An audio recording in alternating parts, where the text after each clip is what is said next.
Sunburn పేరుకు తగ్గట్టే ఇది ఫారెన్ ఫెస్టివల్. పాశ్చాత్య సంస్కృతిని తొందరగా అందిపుచ్చుకునే భారత్లోకి కూడా సన్బర్న్ ఎంట్రీ ఇచ్చింది. సన్బర్న్ షో ప్రపంచంలోనే 3వ అతిపెద్ద షో.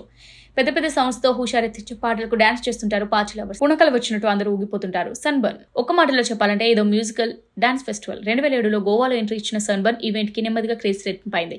టాప్ ఈవెంట్ కావడం ఇండియాలో కేవలం గోవాలో మాత్రమే, అది కూడా ఏడాదికి 3 రోజులు జరుగుతుండడంతో వేల మంది ఈ ఈవెంట్ కి వెళ్ళడం స్టార్ట్ చేశారు. ఏటా ఎప్పుడెప్పుడు జరుగుతుందా అని ఆతృతగా ఎదురు చూస్తుంటారు పార్టీ లవర్స్. ఈవెంట్ లో ఫుడ్, డ్రింక్స్ కూడా very special. Food and drinks stalls తో పాటు షాపింగ్ స్టాల్స్ కూడా ఏర్పాటు చేస్తుండడంతో ఆల్ ఇట్ వన్ స్టాప్ అన్నట్టుగా మారింది. రాను క్రేజ్ రెట్టింపోతూ వచ్చింది. విదేశాల్లో జరిగిన సన్బర్న్ ఈవెంట్ ఎలా ఉన్నా ఇండియాలో జరిగిన ఈవెంట్ తో సన్బర్న్ రూపురేఖలు మారిపోయాయి. అసలే గోవా ఇష్టరాజ్య సంస్కృతి. డ్రగ్స్, అమ్మాయిలు, విదేశీ లిక్కర్, దేనికి డోకా ఉండదు అక్కడ. ఇంకేం రెచ్చిపోయారు ఈవెంట్ నిర్వాహకులు. బిగ్గెస్ట్ మ్యూజికల్ ఫెస్టివల్ కి రిఫ్రెష్మెంట్ పేరుతో drugs, sex, nudity ads పెంచేశారు.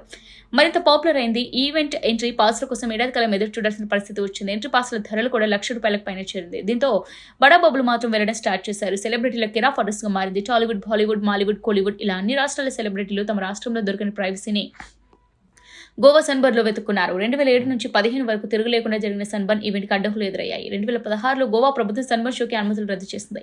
Sunburn event జరగకూడదని ఆదేశాలు జారీ చేసింది. దీంతో 2016-17లో పూణే వేదికగా సన్బర్న్ జరిగింది. ఇక్కడ అదే ధోరణి శివసేనతో పాటు కొన్ని రాజకీయ పార్టీలు అడ్డుకోవడంతో సన్బర్న్ ఇక్కడ నిలిచిపోయింది. గోవాలో ప్రభుత్వం మారడంతో 2019లో తిరిగి గోవాకు అడ్డా చేరింది. 2017లో పూణేతో పాటు హైదరాబాద్ లో కూడా సన్బర్న్ నిర్వహించారు. 2017లో గచ్చిబౌలి స్టేడియం వేదికగా జరిగిన సన్బర్న్ షోకి ప్రభుత్వం అనుమతి ఇచ్చింది.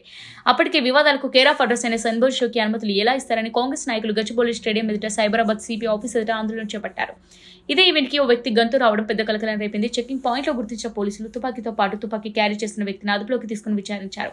2019లో మాదాపూర్ నోవోటెల్ హోటల్ ఏర్పాటు చేసిన సన్బర్న్ ఈవెంట్ పెద్ద రచ్చ అయింది. బీజేపీ, బజరంగ్ దళ్, విహెచ్పీ నేతలు హోటల్ వద్దకు చేరుకుని ఆందోళన చేపట్టారు. హోటల్ పై రాళ్లు రువ్వారు.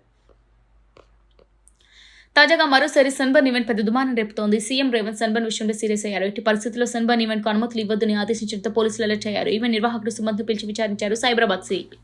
2007లో శైలేంద్ర సింగ్ స్టార్ట్ చేసిన సన్బర్న్ రూపురేఖలు మారిపోయాయి. గోవా వేగచూరు బీచ్ వేదిక, అరేబియా సముద్రం అంచున అద్భుతమైన సూర్యాస్తమయ సమయంలో మ్యూజిక్ ని ఎంజాయ్ చేస్తూ డాన్స్ చేస్తుంటే ఆ మజాని వేరు. అలాంటి ఈవెంట్ ఇప్పుడు అడ్డదారులు తొక్కింది. ఇప్పుడు సన్బర్న్ అంటేనే అశ్లీలం, సెక్స్, డ్రగ్స్, గంజాయి.